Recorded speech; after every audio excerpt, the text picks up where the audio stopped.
Welcome into this edition of Chasing the Ring, presented by Lammons Fine Jewelry. This is our second edition of the show. I'm Neal McCready. That's Carson McCready. Big news in the NBA yesterday. Shook the league. Really kind of shook the sports world. The NBA has a way of doing that. James Harden highlights a 4-team trade, leaves Houston, where he was clearly disgruntled. He heads to the Brooklyn Nets.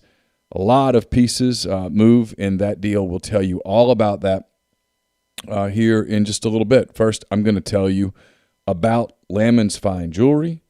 They're located at 1126 North Lamar Boulevard in Oxford. They've been serving the Oxford area for 73 years, from engagement rings to wedding rings to fine jewelry, watches, pearls, fashion jewelry, children's jewelry, and collectibles.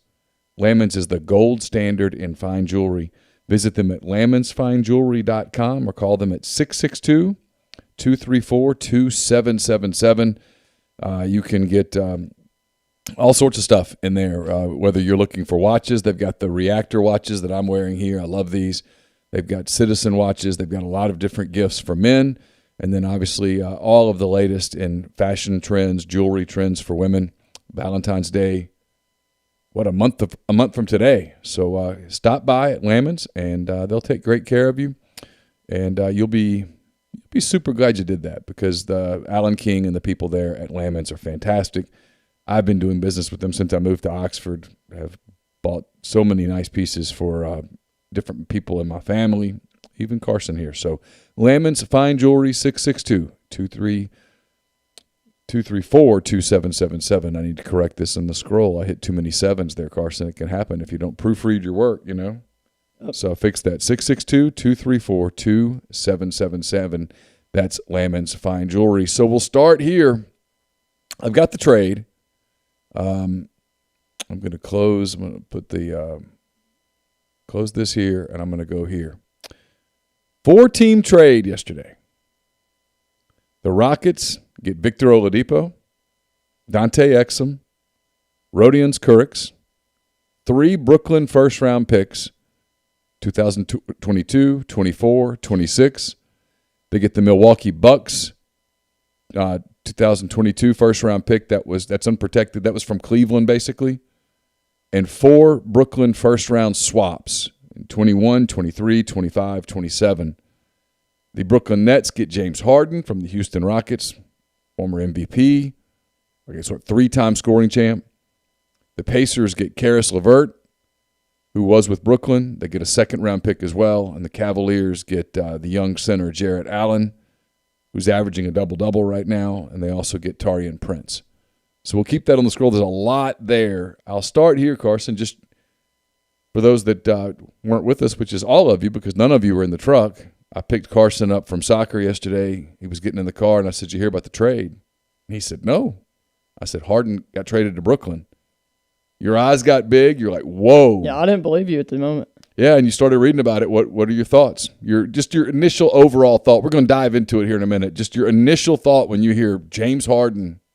Well, I mean, weeks ago when all the rumors were going around, I heard Nets, and I was just shocked by it. I mean, I did not understand how Irving, Durant, and Harden would coexist with each other, but apparently that will. Well, we'll get into that in a minute. Yeah. Yeah. I mean, I just did not expect that. I didn't know how salaries were going to work like that. I knew that team was going to be it was not going to be deep whatsoever if they got him. So I knew it would cost a big piece. Yeah, they're not deep at all. All right, let's start there. We'll start number 1 with Brooklyn. This is the right off the top. The initial reaction from the basketball world is, whoa, Brooklyn's going to win the East. Brooklyn's all in. So let's look at it short term and then long term, because I got a lot of thoughts on this. I know you do too. Short term, just on paper, and Brooklyn's people said this today, you have an opportunity to add James Harden to your team. You add James Harden to your team. So now you have Kevin Durant, who right now is playing at an MVP level. He looks great.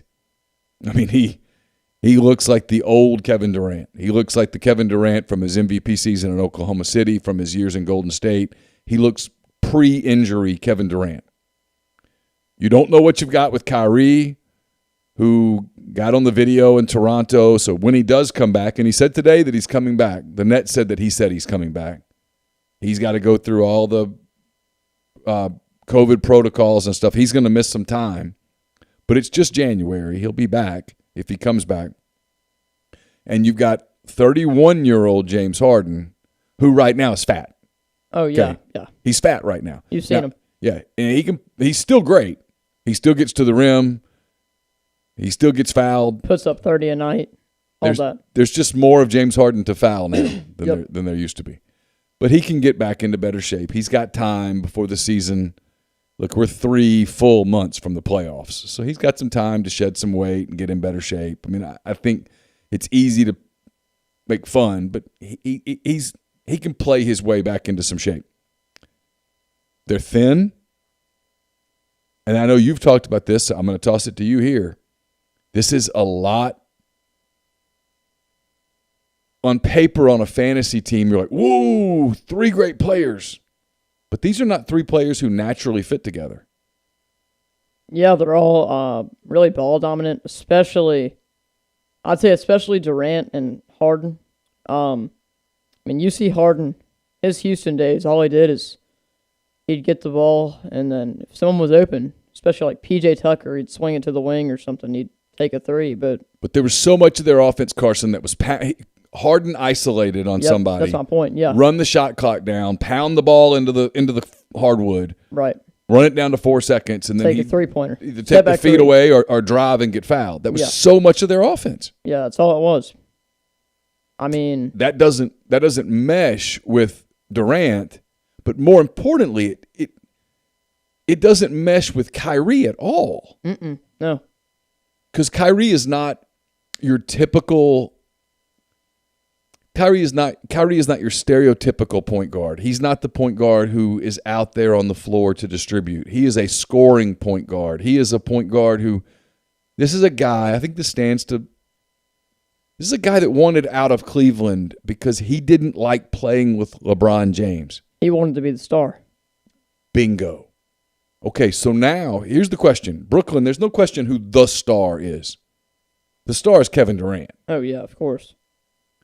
Okay, so who's the second option? See, Kevin Durant, his game is such, because he is such an efficient scorer, that he can play with anyone. Okay? And people do this thing where, I told you I was going to tell you about this. I saved it for the show, so I'm going to let you hear it for the first time. People do this thing where they say, well, they played together before in Oklahoma City, and I say not so fast. They didn't play together before. Yes, the 2 men played together before on that Oklahoma City team with Russell Westbrook and Serge Ibaka and Nick Collison and Kendrick Perkins and on. But that was a much different James Harden. That James Harden, frankly, was a beautiful basketball player. That James Harden came off the bench as a 6th man, could run your offense. They could facilitate offense through him. He was brilliant in the pick and roll. He and Nick Collison kind of ran that second unit for Oklahoma City, and he would run that pick and roll through each other, and they were dynamic. And then he could get back on the floor as a 2 with Westbrook and Durant, and he was this weapon. He was a facilitator. He was a great passer. He played beautiful basketball. In Houston, he did what we just talked about. Yeah, he won scoring titles. He won an MVP. 6-time All-Star. Yeah, I mean, he's a great player. I'm not taking anything away from James Harden, a great offensive player. But he became this ball dominant. The ball stuck. He got the ball and the ball stuck. It stuck when he played with Chris Paul. It stuck when he played with Russell Westbrook. And so there's a part of me, Carson, that's kind of skeptical when people say, okay, so it's not going to stick when he plays with James Harden, when he plays with Kevin Durant and Kyrie Irving. And I'm like, why not? What makes you so confident that the ball's not going to stick? In some ways, I think they're better without Kyrie than they are with Kyrie. As crazy as that sounds, because it would allow you to let Harden be Harden when Durant's not on the floor, and then try to facilitate more when Durant is on the floor. Because Durant, again, you got to remember this, is coming off the Achilles injury, and I'm going to guess that over the course of the season, they're going to want to rest him. They're not going to want to play him on a lot of back-to-backs.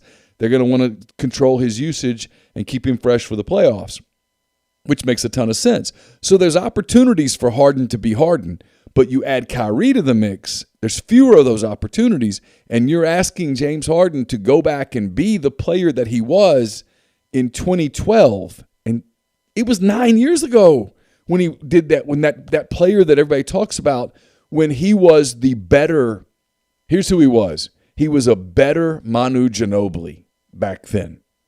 The difference was, this is when people do, and we'll talk about this a little bit later, when people do the Thunder thing, when they do the autopsy of that Thunder team, so much of it comes down to this, and this is not a knock on James Harden.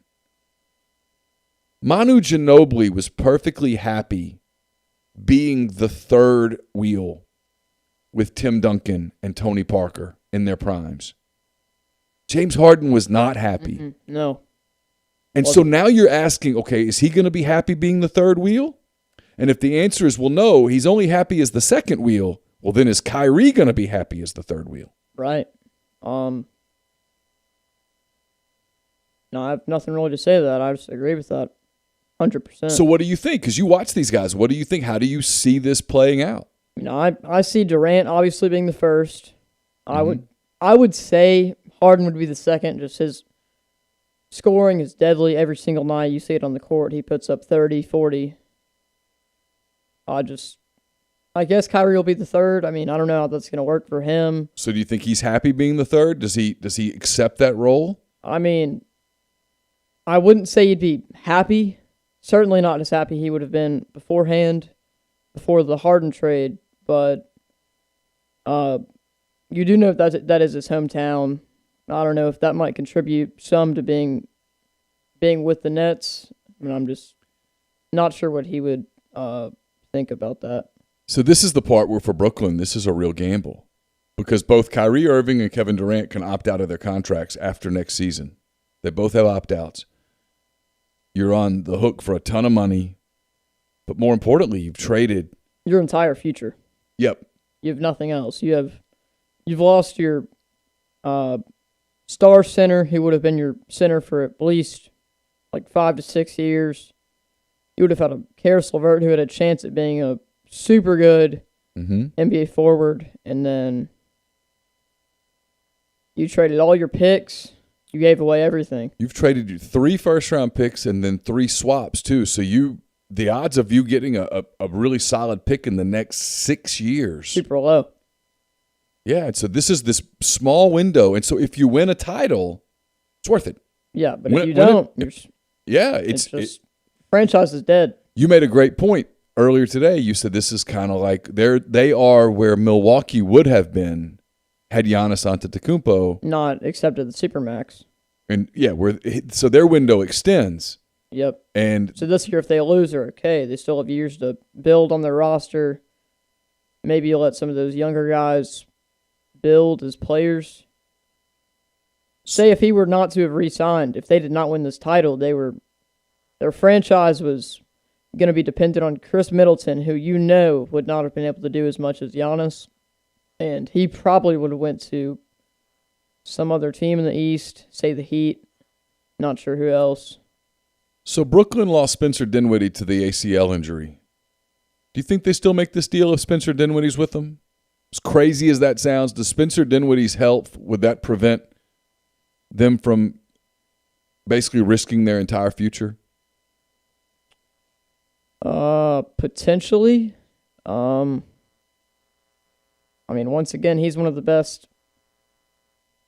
He was a 6th man of the year before, right? Or was he not? He was always a candidate. Yeah, I mean, he was a candidate. I mean, look, whether he wins the award or not, you kind of know what he is. I mean, he's a guy who can really help you. We're going to build around Kevin Durant and Kyrie Irving, and then Kyrie has all this weird stuff going on. He's still weird stuff going on. They don't really know exactly what's happening. This is Brooklyn saying, basically, we're all in. Pushing all of the chips to the middle of the table. We're all in. And, man, it's just a risky deal when you look at it.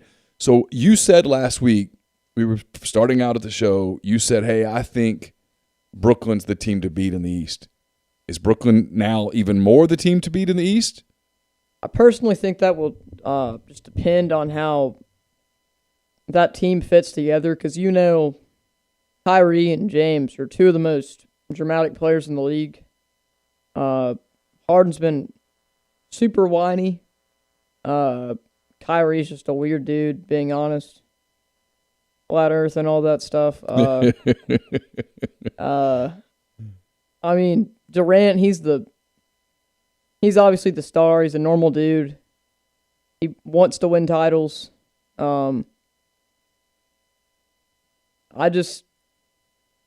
It's really just what I think. I don't know. It's a thin bench all of a sudden. I mean, it is kind of similar to that the Lakers team last year. Like before the season had started, that team looked super empty. I kind of doubted it. Doubted they had championship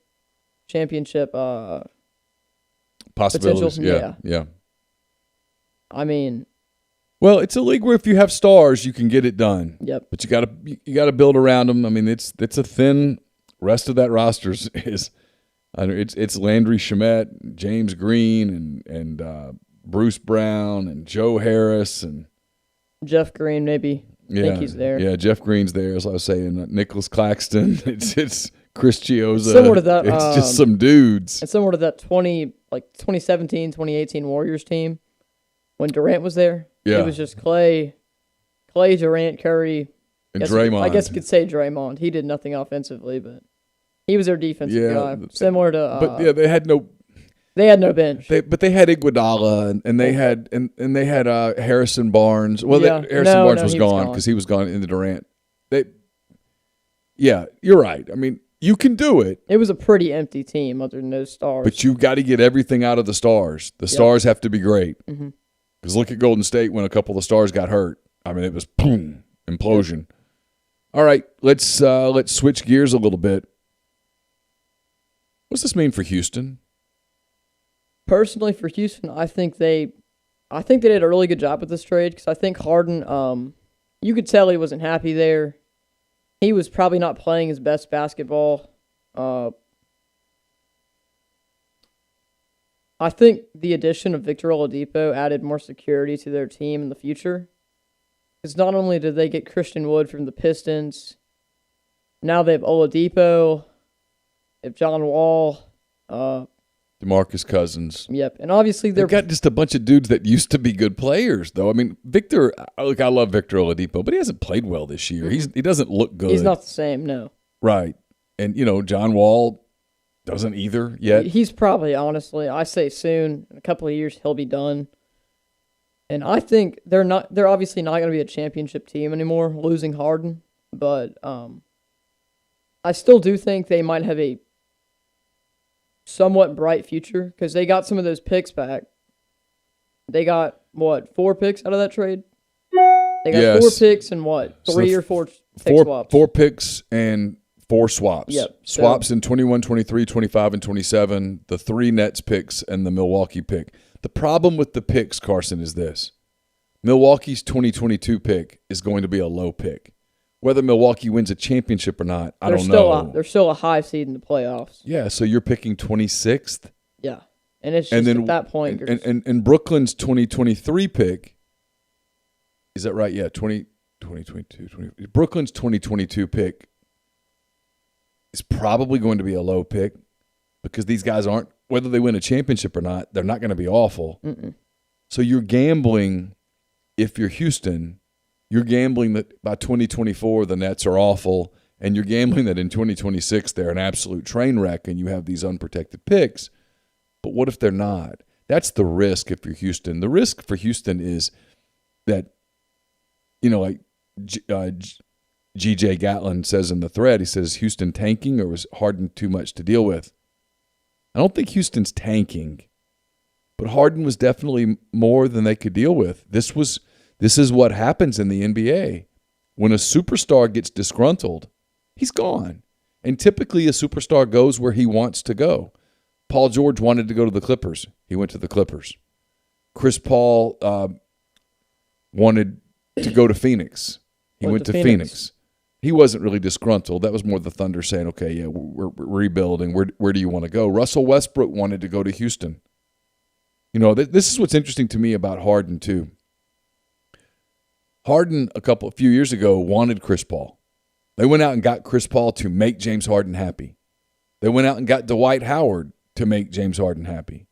They went and got Russell Westbrook and essentially mortgaged their future. To make him happy. To make Harden happy. To go get a title. And here we are a year later, he's not happy. Mm-hmm. He's not even on their team. And so it's an indictment on him. It really is. That this guy that Houston has been over backwards for couldn't win him a ring. Speaking of chasing the ring, they chase rings in Houston. They don't have one. This is admitting that the Harden era is over. You're not going to win a championship with it. And there's a real chance that James Harden leaves the franchise worse than what he inherited. Now, you and I talked about this a little bit. Houston's still a free agent destination. It's still a place that NBA players are going to be interested in playing. When you're the Rockets, you don't have to tank. But if you told Houston 2 years ago that you'll be trading James Harden in mid-January of 2021, they would have laughed you out of the building. They would have said, no way. So it's the end of something, and it's got to be close to a rebuild. Maybe even a super quick rebuild just to get a couple picks high on the board, say a number 5 pick, get a potential star. I'm sure they're probably hoping also that maybe they can kind of rehabilitate John Wall, move him for something. I'm sure they're hoping Victor Oladipo comes in and plays better where they could move him. He's a free agent at the end of the year. They could let him walk, and they're under the cap now. They can get active in free agency. So Houston has options, but it's disappointing. It has to be a disappointing day for them. They'll put a positive spin on this, but this is not how they saw the James Harden era playing out. This is not what the fans wanted it to end as. It's a great point. It's not how they wanted it to end. All right, let's touch on Indiana real quick. We could touch on Cleveland. There's not a lot to say. I think they get a good player in Jared Allen. That's a guy they can build around. He's a young center who's getting a double-double. If you're Cleveland, you gave up a first-round pick and you got a first-round caliber player. They basically got Jared Allen for free. I'm sorry. Yeah, they got Jared Allen basically for the 2022 Milwaukee first-round pick. Yeah, which is well, you wouldn't have gotten a Jared Allen caliber player at 27 or 28 in this draft. No, you would have tried to get him at 12, 15 in there. If that, yeah. Yeah, probably higher, but that's just being not nearly as generous. The team I like in this, obviously Brooklyn gets the star, and they're the sexy story, but the team I like in this is I like what Indiana did. Indiana trades Victor Oladipo and gets Caris LaVert. Sign me up all day on that. Can't go wrong. I mean, you get rid of an aging guy coming off of an injury who's not particularly happy. I think LaVert's 23. You trade for a 23-year-old guy that I'm telling you is going to be an all-star in the next 2 years. He was on the Nets with two of the most ball-dominant, best scorers, two of the most iconic players in this era, Durant and Irving. Yet he's still putting up 20 points a game. I'll check that too, but I mean, he's probably putting up, 20 points a game? I'm not sure what his I'll pull him up right now, Caris LaVert. I'm going to pull up Caris LaVert's stats. He's under a player control contract. Yeah, this season he's averaging 19 points a game. Yeah, 18.5 a game, 4.3 rebounds, 6 assists, 43.5 from the floor. He shoots 35% from three. All while playing with Kevin Durant and Kyrie Irving. And still kind of not completely all the way back from a pretty major injury. He's fantastic. Well, on this Pacers team, his numbers are going to spike up at least probably a couple points because other than T.J. Warren and Domantas Sabonis, I guess you could say Malcolm Brogdon, there's no really stars. There's no stars there. You have Sabonis who could be a star. Yeah. Oh, I think if you're Indiana, you're thrilled. You cannot wait to get Caris LaVert in the lineup. See how this goes. I mean, you add LaVert to Sabonis. Note they're already the 4 seed or 5 seed. Oh, yeah. Oh, I think they're a second-round team this year. Yeah. You know, you have to be thrilled if you're them. I mean, they when they saw their opportunity to move into this deal, and I love LaVert. I mean, people call him Baby Durant, and I see it. I mean, he's not the efficient scorer Kevin Durant is, but nobody is. Mm-mm. He's really good. I think this quickly becomes his team, Sabonis's team. He probably saw himself in Brooklyn for a while. There might be a little disappointment initially, but he's going to be pretty excited. It's going to be his team. It's basically going to be his team. Yeah, he and Sabonis. He'll see his jersey. He'll see his jersey number, his name on people's jerseys. Because in Brooklyn, in my opinion, I don't think any fan would go for a Caris LaVert jersey over a Kevin Durant or a Kyrie Irving jersey. Yeah, and no, you're right. He's going to be a very marketable player there. This is going to give him an opportunity to become an all-star. All right, we've got Rob Ray with the Super Chat. Rob, thank you very much. It's very kind of you. He says, thoughts on the Hornets. Keep up the great work, you guys. What are you the Hornets 6-6. They play tonight in Toronto against the 2-8 Raptors. The Hornets, what are you what are your thoughts on them? Well, probably 2 weeks ago, I thought they were nothing. Seeing LaMelo, his first game, I think it was a 0-point game, and it kind of, I wouldn't say it shocked me, but it kind of just, I thought he was a little bit overhyped, and then after that, he started progressing. And after that OKC game where he put up maybe 18, 22 in there, he started playing really consistent basketball, he ended up getting a triple-double the other night. Gordon Hayward, he's been having a great year. Hayward is really playing well. Miles Bridges, he's had some good glimpses. He's looked like he's growing into a better player. And Terry Rozier's been good for them too. Yeah. I was critical of the Gordon Hayward move, but he's been a real stabilizing force for them. I mean, they're right now they're the 6th seed. Similar to Tobias Harris when he got that giant contract. I think he's not the 7th seed right now. Actually, it's Boston, Milwaukee, Philly.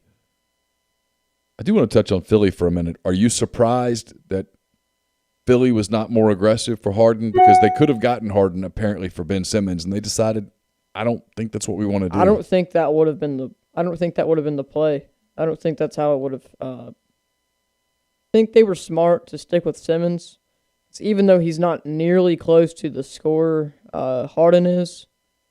Ben Simmons, he's probably 6'7", playing point guard. He's 6'9". Oh yeah. Yeah. And certainly he's a better playmaker on that team. He's certainly a better defensive player. He's younger too. He's 25. He's getting 12.6, 8.5 boards, 7.5 assists. I tell you, I mean, I'm not to pick on Harden more. If I'm looking at this long term, and I think Philly did, what scares me about Harden is the weight, is what's going to happen. How does his body hold up? This isn't me picking on him being a little bit chubby right now. It's fine. He can lose the weight. But what if he doesn't? What's the wear and tear on his ankles, his feet, his knees, his hips? Does he start breaking down faster than he would have? Like, Charles Barkley did. Do you lose your effectiveness from him over the course of time? I just that's what would scare me if I'm Philly and I've got this young superstar in Joel Embiid, and I've got this really good role player / star in Ben Simmons who seems to understand his game. Role, yeah. Yeah. Do I really want to risk that and bring in James Harden now? Because James Harden now might not be the James Harden of 2 years ago. And he might be. He could be. He could play his way back into great shape, and the way he can score, he could have a very long-term career. He could be a star. But what if the weight causes back problems? and he starts kind of breaking down the way Larry Bird did late in his career, the way different guys have. What if it leads to an Achilles injury, to a knee injury? That's what would scare me about Harden. And I have a feeling that's kind of what Philly looked at and just said, let's keep our let's hang on because we're playing well right now. I mean, it's still Philly, Boston, Milwaukee. This is not, to me, this is not automatic Brooklyn wins. I don't think it is. Yeah, you can't forget about the Heat either. Jimmy Butler, he's going to go into this season feeling a lot more confident than I think he probably was last year. They need to get it going. Miami does, they though. do. They're 4-5 right now. Yeah. I mean, they would not. And there's a lot of basketball left, but they wouldn't even make the playoffs today. Yeah, and that's weird about the Raptors, too. 2-8. Yeah, obviously, Lowry, he's getting old. He's probably about 34, 35 now. But, I mean, they still have Siakam, Van Vliet. Terrence Davis, he's honestly looked a little bit better. He's having a similar year than he did last year. Yeah, he's kind of bounced back a little bit. So, Grind's in the thread. And this was our next topic, so it's a nice transition to it. He says, Lakers still the favorite, right? I watched the Lakers last night against the Thunder. Not the whole game, but I watched a good bit because the Thunder are a fun team, young team to watch, and I wanted to hear what their announcers were saying about the trade because they've got Houston's pick in the upcoming draft. The Lakers they're so good. They're so well put together. LeBron last night was magnificent. Anthony Davis was unguardable. Anthony Davis just, and I mean this nicely about Darius Bazley, but he took Darius Bazley to school in a lot of ways. And I'm sure Darius Bazley was like, I'm getting schooled here. But Darius Bazley's like, one day he wants to be like an Anthony Davis. Anthony Davis is an incredible, unique talent. And I said this a week ago. I'm going to say it again. And Grind's in the thread. Man, oh man, Dennis Schroeder fits that team. He fits that team as a fourth, fifth scoring option. He's a good defender. I think he benefited from playing with Chris Paul a year ago, where Chris Paul got on his ass about learning to defend. He bothered Shai Gilgeous-Alexander some last night. Shai still got his, but he bothered him. Can't forget Montrez. A week ago when I said I thought he was one of their biggest pickups. I mean, he put up 21 points last night. Yeah, they're just really balanced. Kuzma's there. Kuzma's a threat when he has the ball in his hands. They're just this deep team. And Gasol only had 3 points, and they still won the game by, 20, 25? Yeah, I mean, the Thunder played like a lottery team last night. Right. They looked like a lottery team, which if you're a Thunder fan, that's good news. Yeah. I tell you what was interesting with the Thunder last night. We're not spending time on them because there's other things to get to, but Poku was kind of fun last night. I don't know what he's going to be because he's 19. He's this 19-year-old kid, and he's so skinny. But you watched him last night against the Lakers. Put up some points, made a few plays.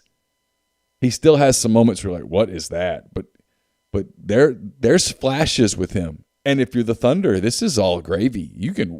You're not asking him to be something. I'll tell you this about the Thunder. If I were them, from a development standpoint, because he's such a good passer and he can score, now he gets abused defensively because he's so weak. I play him more in that lineup with Dort and SGA and Bazley. I start giving him more starting minutes, and I know that's hurting my team right now, but I'm not playing for right now. You're not playing for playoffs at all. If anything, you want to be a horrible team. And a year ago, that NBA draft, they took Bazley. Nobody knew who he was. He was a kid coming out of, a New Balance Academy. Yeah, so he was going to go to Kentucky, and then isn't that right? And then he decided not to go, and he did the deal with New Balance for a year. He got paid money, yeah. And that's 2 years straight. They've taken a guy who's not a big name, nobody really knows, more of a project. You saw it with Bazley. It worked out. Everyone was super pissed off about that pick with Bazley, and then all of a sudden he grows into this really solid NBA player. Yeah. And once Pokey puts on some muscle, probably a good bit of weight, I think that could be the same thing. Oh, I think there's a chance. He's one of those guys that if you told me in 3 years is not even in the league anymore, okay, I buy it. But he's a guy that if you tell me in 3 years that he's putting up 21 a game, I buy that too. That's what's – to me, he's a lottery ticket.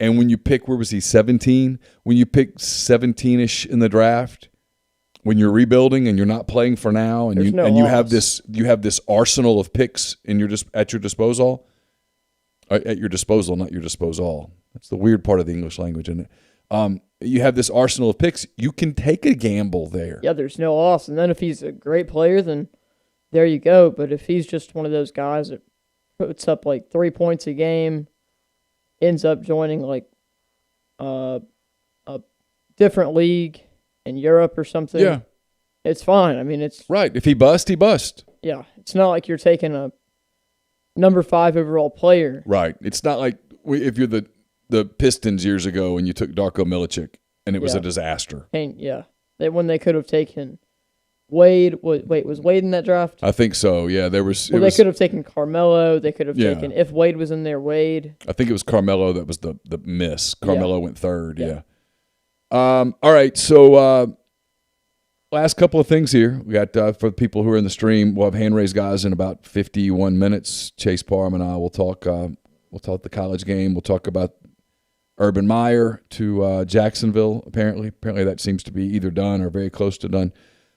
You were saying a couple of teams that under the radar have kind of caught your eye this week.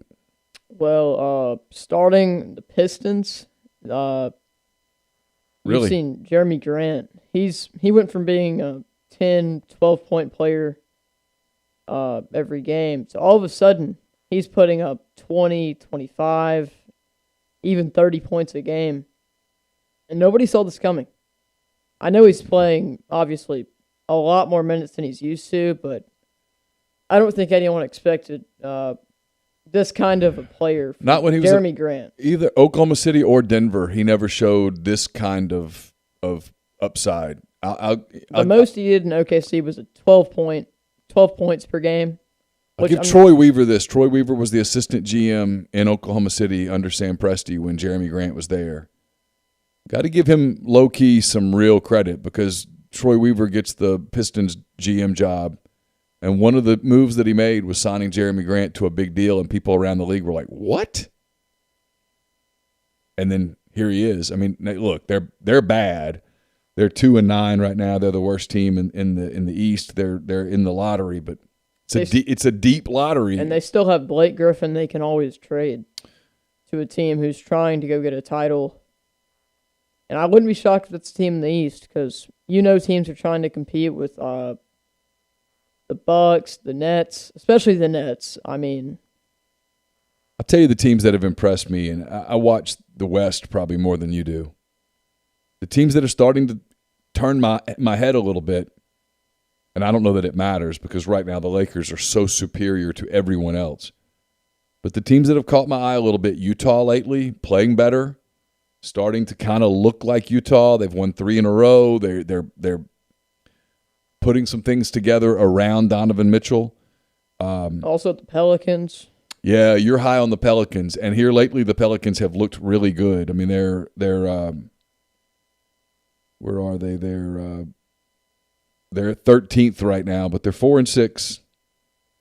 They've lost 4 in a row, but there's Zion did not play last night. Yeah, there's some guys around them that I don't. You talked about Kyra Lewis, who was a guy that I really liked when he was at Alabama because of his athleticism. The Pelicans aren't playing for right now. They're still building. They're putting some pieces together. I think when LeBron leaves the West or just retires entirely, I think that's when every single team is probably going to go a little more competitive. I got to tell you, I get it.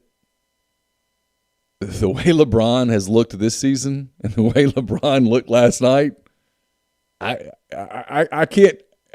In my meetings in the front office, it can't be, hey, we just got to put a team together and wait for LeBron to leave because LeBron might be sort of like Tom Brady where he never leaves. I mean, this guy last night, he looks fresher than he's looked years into his career, he's not having to put a team on his back. He has lots of help. He can rest. He can have an off night. He can have a chill night. He can have nights where he doesn't have to be the best player on the floor. He does not have to carry that team. No. That's what makes them dangerous, man. Because if at his age, if he were having to strap that team onto his back every night and carry them night after night, you'd be like, especially in the West. Especially in the West, where you've got the Clippers and the Jazz and a rejuvenated Suns team, and you've got Portland, who's still got those dogs in their backcourt. I mean, just dogs. They want it, boy. They play with this chip on their shoulder night in and night out. And you've got Dallas, who's starting to look better. Interesting thing about Luka Doncic, I read, I think in The Athletic, I can't remember exactly where I read it, but Luka's people, his representation, did not believe the season was going to start at Christmas. And so he had not ramped up his offseason. And so when the season got going, he was still kind of playing his way into shape. I don't know if you've watched him last week.